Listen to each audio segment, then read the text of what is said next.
Man, what's up with you police ass niggas? Let me tell you radio niggas something.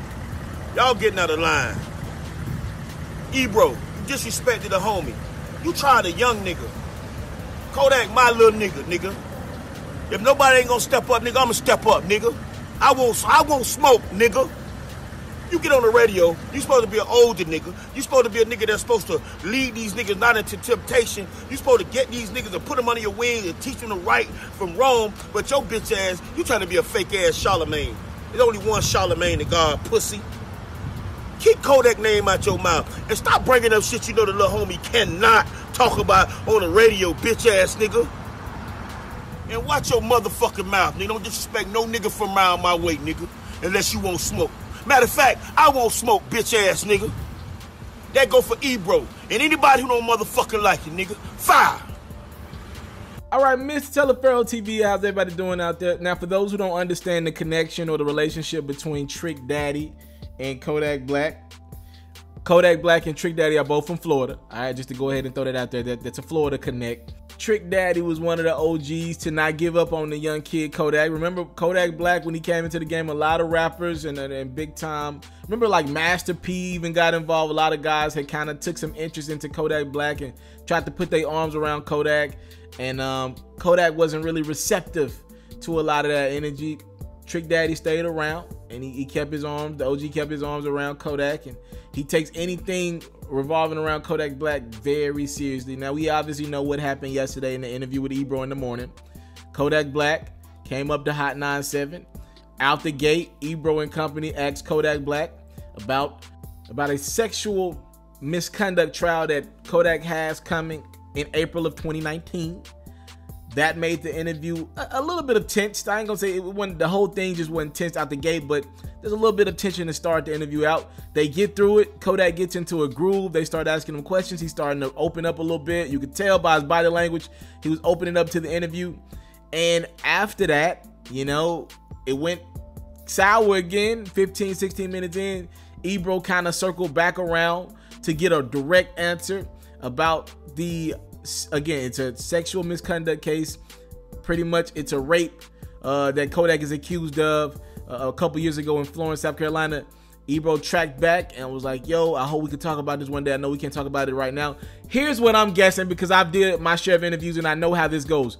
The reason why Ebro piggybacked around it, I guess he felt some type of way. I'm sure Kodak's label, he's on Atlantic. I'm sure they told him, yo, Ebro in the morning, don't ask Kodak about his case. And I guess that's what Ebro was like, kind of, if you ever did an interview, you understand that a lot of times label execs and managers try to control that narrative.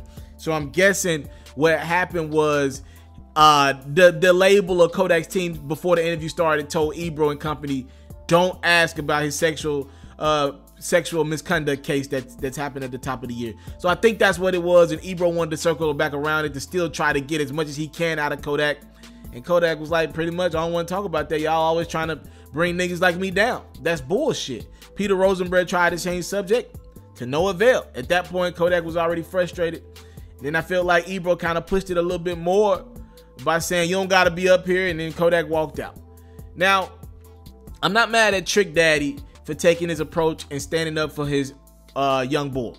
I've told y'all, like I said yesterday, I'm not mad at either side. I do believe Ebro has the right to ask that question. I'm also a journalist, by the way, so you can say I'm biased toward journalism.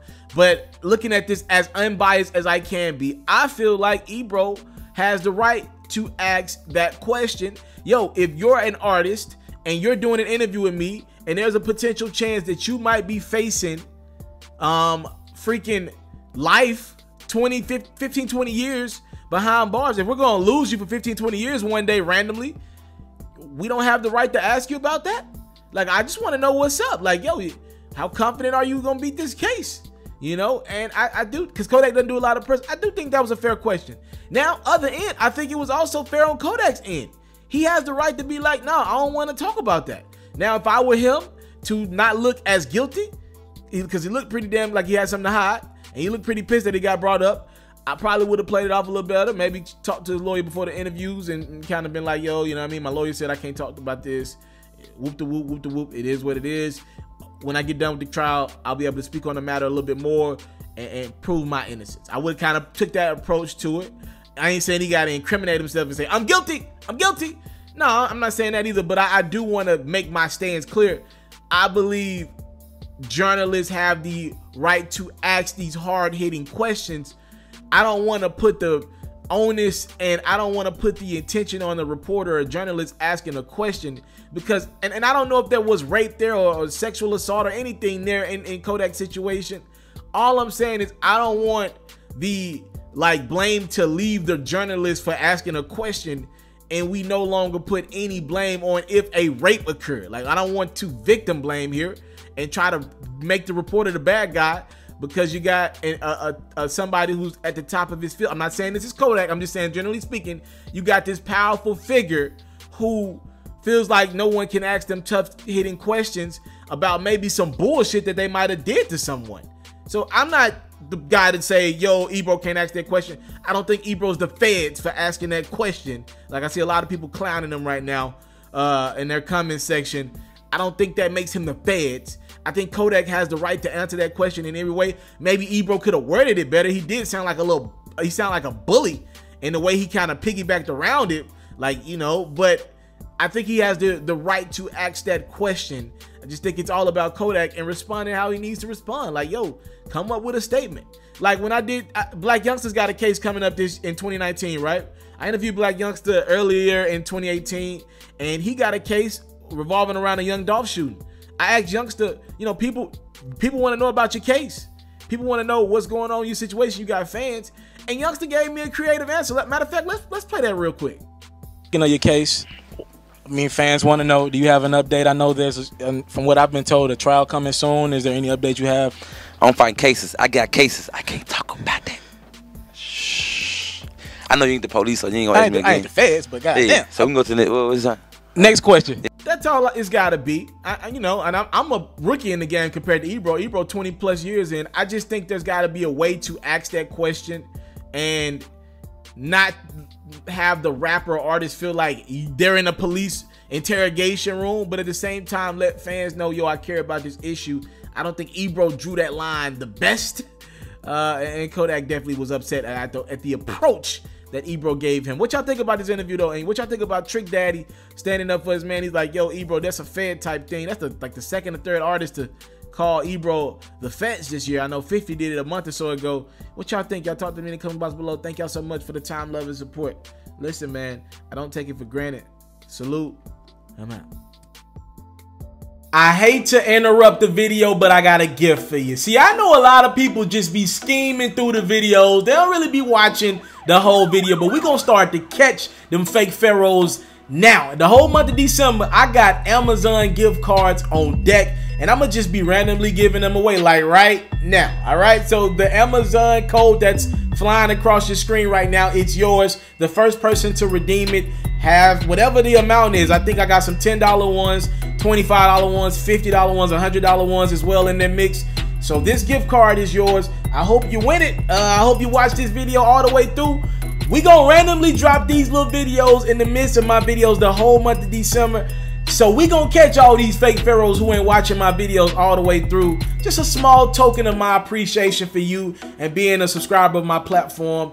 So good luck. I hope you won that gift card. If you won it, comment in the comment box below, say you won it. We're gonna keep doing this all month for the real pharaohs. Happy holidays from yours truly, Mr. Taliaferro. Enjoy the rest of the video. Christmas just ain't Christmas without the one you love. Oh, yo, where y'all come from? What's going on? It's yours truly, Mr. Taliaferro, and it is the holiday season, and I'm in the giving mood. To be honest with y'all, y'all gave me over 60 million views this year, so give your darn self a pat on the back. Thank y'all so much for all the love y'all showed me, and I gotta give back. Yeah, it's time to give y'all some of this energy that y'all been giving me in 2018. So I'm doing a giveaway, and guess what? Anyone's eligible to win some of this free stuff. All right, it's just that simple. There are no specific groups, no hidden. No, you can get this free stuff too, bruh. I got a PlayStation in my lap. I actually got a couple PlayStations. I got all the games. I got a couple copies of all the games. We got all the hot games. I got some Amazon gift cards to my side. I got a TV or two maybe as well to give away. So this is my time to give you guys some love back Thank y'all so much for what y'all been showing me all year long. Now, here are the 3 simple things you got to do to win this stuff. All right, you know there got to be some rules. I just can't give this stuff away. I mean, I did pay for it. Number 1, you got to be subscribed to my YouTubes. It's Mr. Taliaferro and Ferro Reacts. You got to be subscribed to the sports one as well to be in the running. We gon' fact check. We gonna make sure y'all show us some screenshots of y'all subscriptions, all right? Number 2, you gotta be following my Instagram account, Mr. Taliaferro TV. We got sports, hip-hop news every day on that bad boy. Number 3, you can't just follow the account. You gotta show some love to my Instagram. Make sure you like 5 posts. After you do those 3 things, we gonna randomly pick winners from Instagram, all right? We're going to randomly pick people who done like 5 posts on my Instagram, and we're going to hit you up and be like, yo, send me a screenshot of you subscribe to my YouTubes.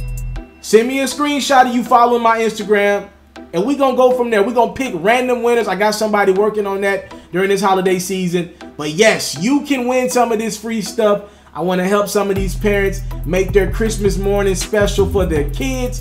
Kids, y'all eligible as well. Y'all can get in the running for this free stuff. Make sure y'all do those 3 steps, and some of this giveaway season glory will be yours. Christmas just ain't Christmas without the one you love. Happy holidays from yours truly, Mr. Taliaferro.